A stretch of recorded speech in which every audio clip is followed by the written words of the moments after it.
2 years in a row, we'd gone 8-8, and it just seemed like that we were not making any progress as a team. All of a sudden, you take an 8-8 team and you see it start to getting old, then you know you have a problem.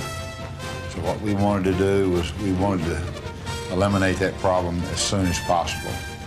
And that's the reason we sort of tore it down and started all over again.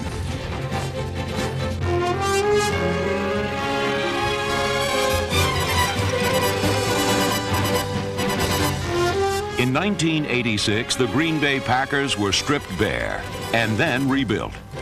The first moving parts belonged to a defense that never quit trying or hitting.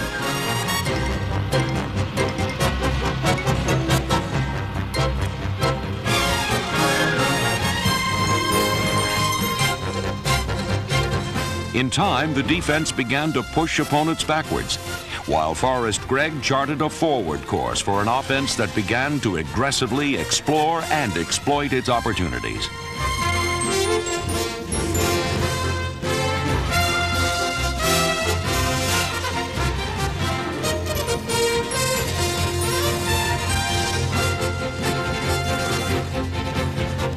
The rebirth was also evident on special teams, where these young, enthusiastic Packers generated both excitement and points.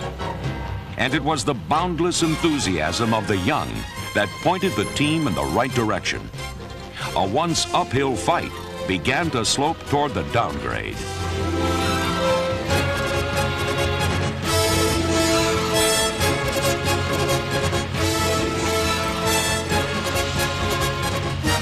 The Packers' new philosophy bodes well for the future.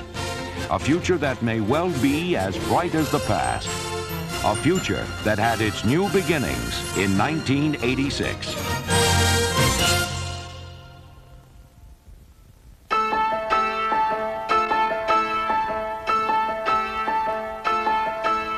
After consecutive 8-8 seasons in 1984 and 1985, the Green Bay Packers stood rooted in the middle of the road, never rising to the top or sinking to the bottom of the NFC Central Division.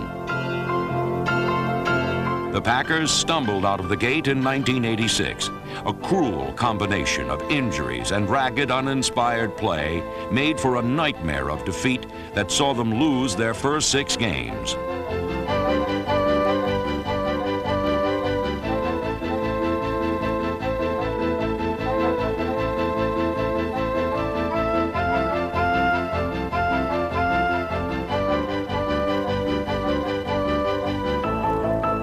The most disheartening aspect of the losing streak was an unparalleled string of injuries that robbed the team of quality starters and leaders on both defense and offense. We lost Rich Moran almost for the whole season, who was our starting left guard. We lost Keith Euchre, who had been a starting offensive lineman the year before. We lost Mark Cannon twice during the year. Mark Murphy, our starting strong safety, never played a game for us. John Anderson, who was our most experienced and best linebacker at the time, we lost him real early in the season. So it was a combination of things. I think had we been able to stay healthy, we wouldn't have lost as many games as we did. After 6 straight losses, the injury-ridden Packers rose up from their sickbed and got well against the Cleveland Browns, one of the most robust teams in all of pro football. The defense, once so yielding and generous, became stingy and tough. They held the Browns to 32 yards rushing and created a rash of turnovers.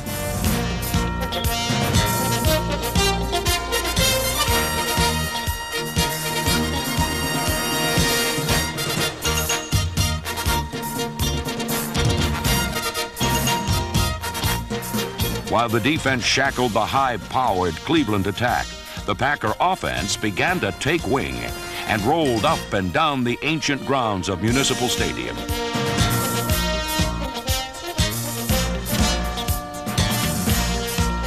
Rookie running back Kenneth Davis gained 65 yards in the second half, and the pinpoint passing of Randy Wright dismantled one of the best secondaries in pro football.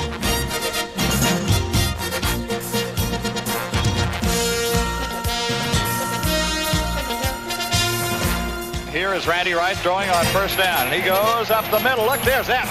20, 15, wide open. 10, 5, touchdown. He just ran the seam, and Randy Wright hit him with the ball. Boy, right between Frank Minifield and Chris Rockins, there went Epps, and you're talking about some speed. He turned the burner on, went right in the end zone. This first victory showcased the characteristics of the team throughout the remainder of the season. They would never quit, and they would never stop trying to win. At one point, I felt like that maybe we had a lot of people that were just satisfied to be mediocre. We have a lot of people right now who are not satisfied to be mediocre. They want to be outstanding. They want to be the best that they can be. They want to be winners. And with that type of attitude, we have a chance. The new beginning had been forged for Forrest Gregg's Packers. There was an infusion of young, talented, but inexperienced players, and many of them played on Packer special teams. Specialty units are often the heart and soul of a team. There were punters Bill Renner and Don Bracken. Place kicking relies on the little things: a perfect snap, proper ball position by the holder, and a firm, strong stroke. The little things made Al Del Greco a consistent kicker who was faultless on extra points and kicked 17 field goals, including a 50-yarder. It was once figured out that special teams play decides at least 2 NFL games a week, so good coverage teams can often be as valuable as a 1,000-yard rusher.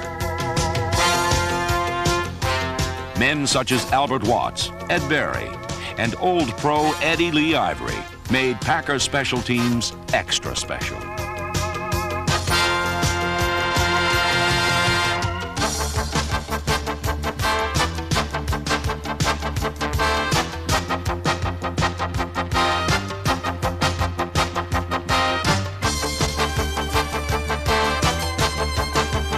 While blocking a punt can turn defeat into victory, returning one can break the back of an opponent. One such backbreaker was young Walter Stanley, a bona fide star of the future.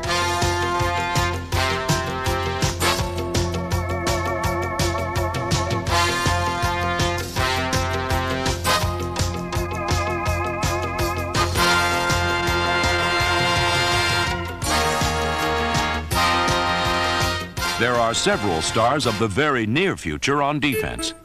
A unit that was largely responsible for the revitalized attitude and fighting spirit of the team after mid-season.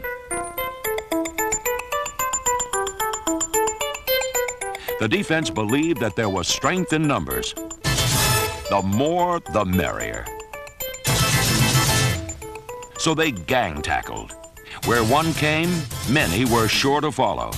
They attacked in unison, in waves and packs of tacklers.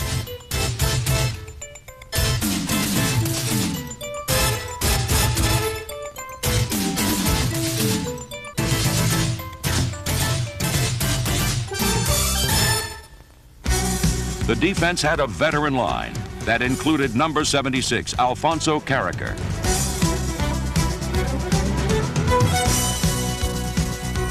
Number 93, Robert Brown.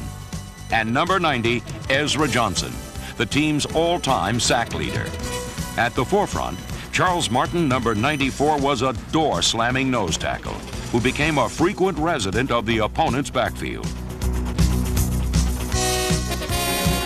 The second line of defense was the linebackers. Here came Bobby Leopold and number 55, Randy Scott, who unraveled plays before they were stitched together.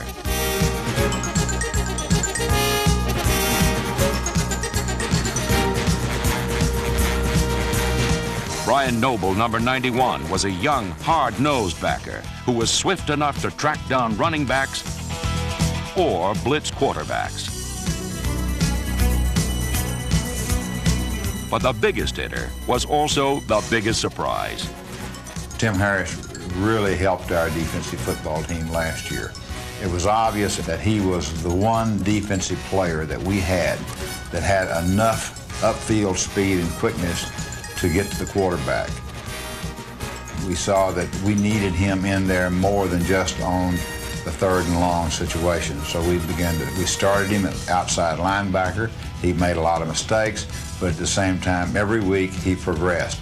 And before the year was over, he was truly outstanding, not only as a linebacker, but particularly as a pass rusher. At 6'5", 235 pounds, the unheralded rookie from Memphis State is cast in the mold of the Taylors, Tippett's, and Mecklenburgs. Mobile destroyers who threaten and disrupt offenses from different angles and different positions on the field. The secondary became a position of strength for the Packers despite the early season loss of Tim Lewis. Defensive backs are the last barrier and lifeline of the defense. It was this unit that piled high the sandbags against the flood tide of offense. The senior member of the secondary was number 22, Mark Lee, a ball-hawking cornerback whose 9 interceptions were the second highest in the NFL this season.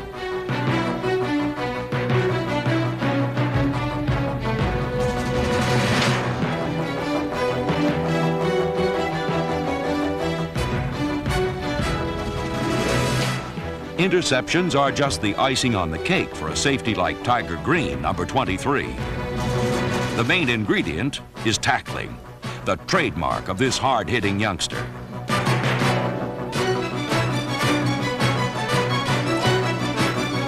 While Tiger Green was surprising, his running mate Ken Stills was inspiring. Ken Stills is probably the guy on our defensive football team that instilled an aggressive attitude by our whole defense. He excited our whole defense by his play alone and by his enthusiasm.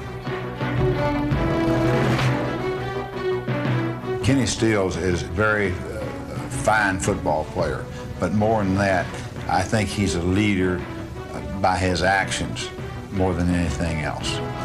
The addition of Stills, Green, and Harris not only bolstered the defense physically, but boosted the emotional level and intensity of the entire team.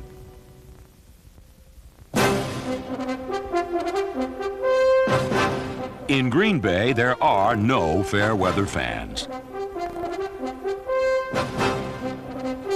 The Packer faithful has remained the most loyal in pro football and supports its team through good times and bad.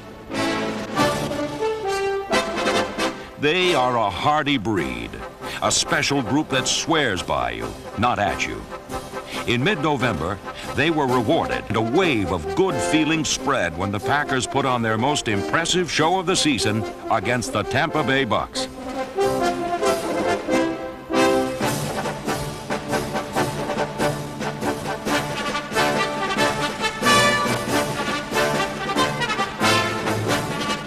Green Bay rolled up over 400 yards in offense as quarterback Randy Wright tossed 3 touchdown passes, connecting twice with speedy Philip Epps, number 85.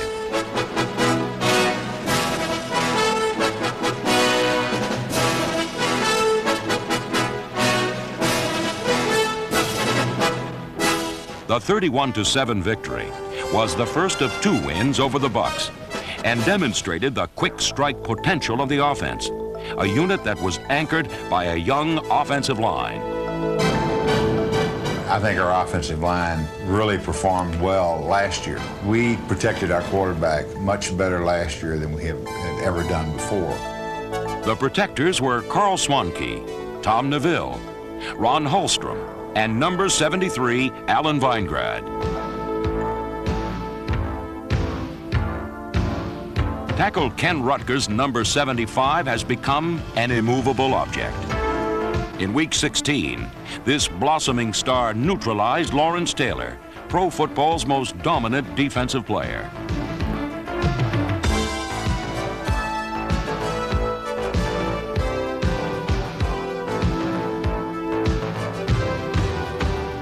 Our offensive line is sort of maturing and coming into its own. I really expect great things from them in 1987. Every position that we have on that offensive line will probably be held by someone who's had at least a year of experience in playing and starting in the league.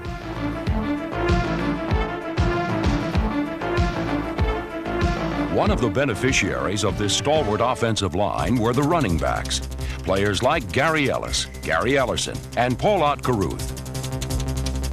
Carruth, number 30, displayed an explosive burst at the point of attack. He was an all-out player, willing to crawl through a minefield to reach the end zone.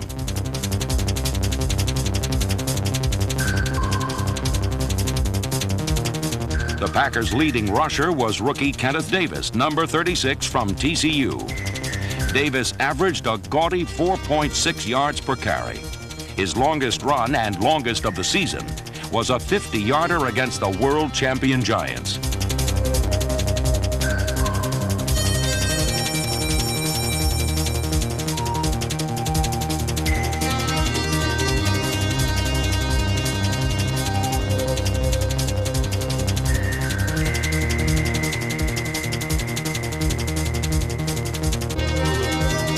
The ease with which Davis and others managed to get open can be traced to the development of the Packers' young quarterback, Randy Wright.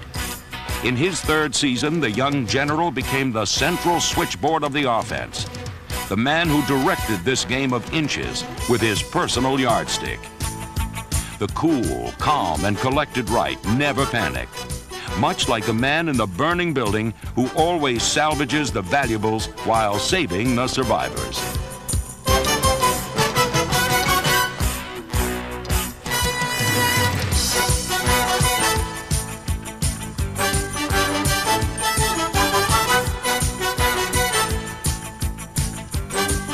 In 1986, he compiled the third best passing totals in Packer history, throwing for over 3,200 yards and 17 touchdowns.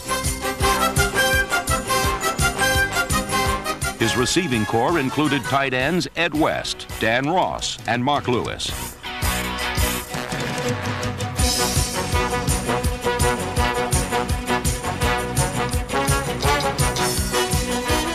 At wide receiver, there was former running back Eddie Lee Ivory, number 40.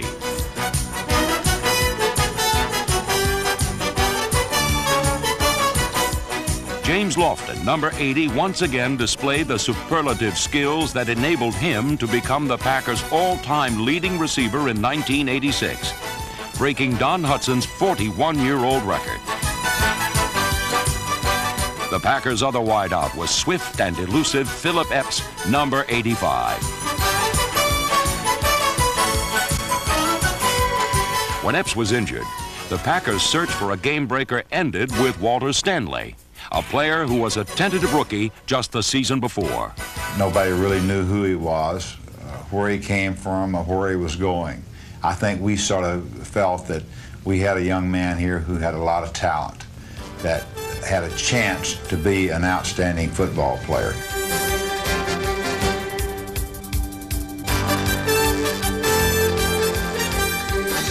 In 1986, Stanley averaged over 20 yards a catch to lead the NFC and was a stick-out on Packer return teams. When we graded our players on pure athletic ability and we tested them, he tested out higher than any other football player we had on our football team. We knew he had the talent. We knew that he needed the time to mature.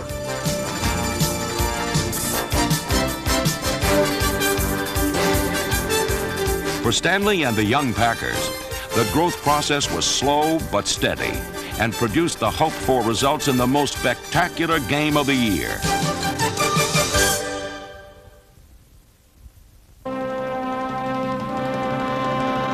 On Thanksgiving Day, the Green Bay Packers met the Detroit Lions in a game that Forrest Gregg and everyone else called the most exciting of the 1986 season. A game in which the Packers got off on the right foot. It's a low snap from center. They come after it. They block it. The ball is in the end zone. The Packers trying to get on it now. Do they get there or not? Touchdown, I believe.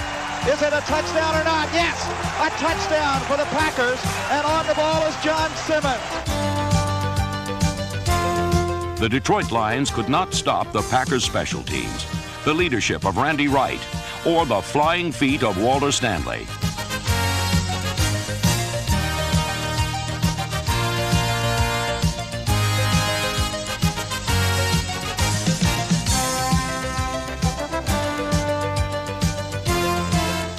game long, the Lions secondary tried to catch up with a receiver who was always 2 steps ahead of them. And Randy back with time to throw again. Now he double pumps it, runs, throws downfield to Stanley. Stanley caught it, touchdown! Walter Stanley, and the touchdown throw by... While the Packers seemed to score at will, it was the Lions who took a 37-23 lead deep into the third quarter.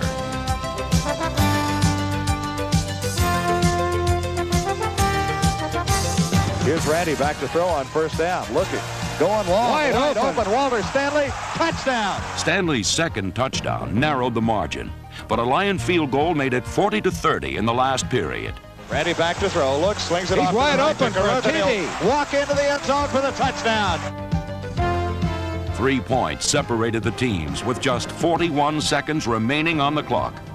On television, the hero would be Magnum P.I. In the movies, Rambo. For the Packers, it was Walter Stanley at the 16-yard line to the 20. Come on, Walter, you got to get this way. Walter trying to go the other way. He's Looky here, looky here. He is gone. 45, come on, He Walter. is gone. He's going.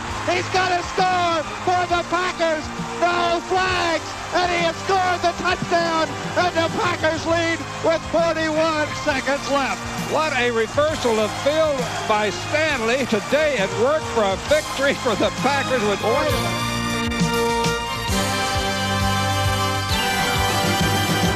There's no question in my mind about it. I feel very, very good about our football team, where it is and where it's heading. I know these people. I know every player on this team. I know what makes him tick. And I know what abilities he has. And I know that the players that we have now, that we can depend on.